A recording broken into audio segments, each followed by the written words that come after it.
Selamat menunaikan ibadah sholat maghrib untuk Anda yang berada di wilayah DKI Jakarta dan juga sekitarnya.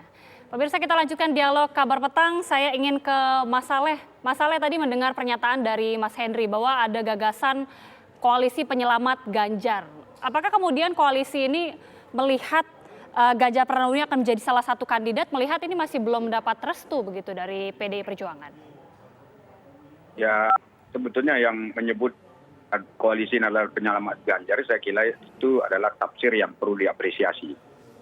Jadi tafsir, kenapa saya katakan tafsir? Karena memang di dalam pembicaraan lintas fraksi dan lintas partai ini, itu tidak ada cerita untuk menyelamatkan satu dua orang tertentu, tetapi justru kita ini koalisi gagasan pemikiran untuk bangsa Indonesia ke depan yang lebih baik begitu. Jadi siapa nanti cawapresnya? Apakah mungkin nanti di sana ada katakanlah seperti tadi itu ada Anies, ada Ganjar, kemudian ada Pak Ridwan Kamil misalnya, atau bahkan mungkin Prabowo dan seterusnya, itu bisa saja di dalam konteks bagaimana nanti kita melakukan penjaringan ya terhadap capres dan cawapres.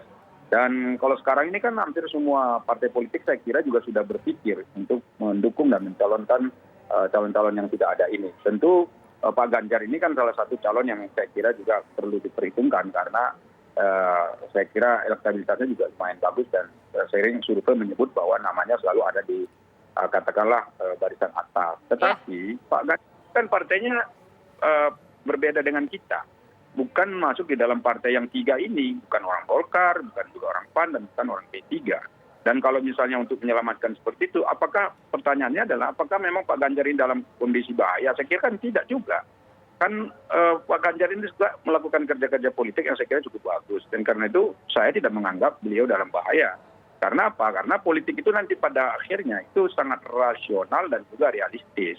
Mengapa dikatakan rasional? Orang akan mencari figur yang betul-betul memang diterima oleh masyarakat itu secara rasional. Kemudian realistis. Di situ apa? Realistis itu memang akseptabilitasnya betul-betul tinggi dan diinginkan oleh masyarakat. Nah, jika dua hal itu mungkin melekat di dalam dirinya Pak Ganjar, ya tidak perlu diselamatkan karena beliau sendiri sudah diselamatkan atas kerja-kerja. Itu tadi Pak Ganjar.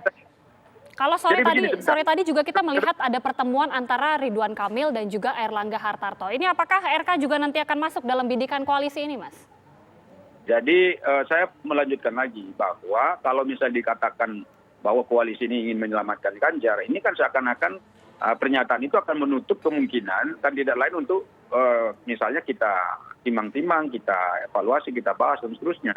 Padahal ini kan baru tahap awal ini, artinya kita masih membuka diri untuk semua peluang yang ada. Ya termasuk Ridwan Kamil, termasuk Anies Baswedan misalnya, kemudian Ganjar dan tokoh-tokoh lain yang mungkin menurut kita itu bisa untuk memimpin bangsa ini. Dan terus terang saja itu Pak Airlangga kan juga sudah menyatakan siap maju juga loh. Jadi perlu juga dicatat soal itu. Tapi apakah nanti Pak Airlangga ini justru malah yang akan didorong oleh koalisi ini atau justru yang lain? Ini kan juga masih pertanyaan. Dan itu belum diselesaikan hari ini dan tidak bisa misalnya dituntaskan, oh ini koalisinya untuk Ganjar gitu. Itu terlalu cepat. Jadi bukan seperti itu. Ini koalisi yang saya kira untuk meningkatkan kinerja dari kita semua, termasuk kita kan juga ingin mendukung bagaimana agar Presiden bisa menuntaskan prioritas baik gitu. Baik, Mas Henry, kalau kita melihat kan masih banyak kemudian calon-calon yang masih dipertimbangkan, kan kita menunggu juga bagaimana konsolidasi internal.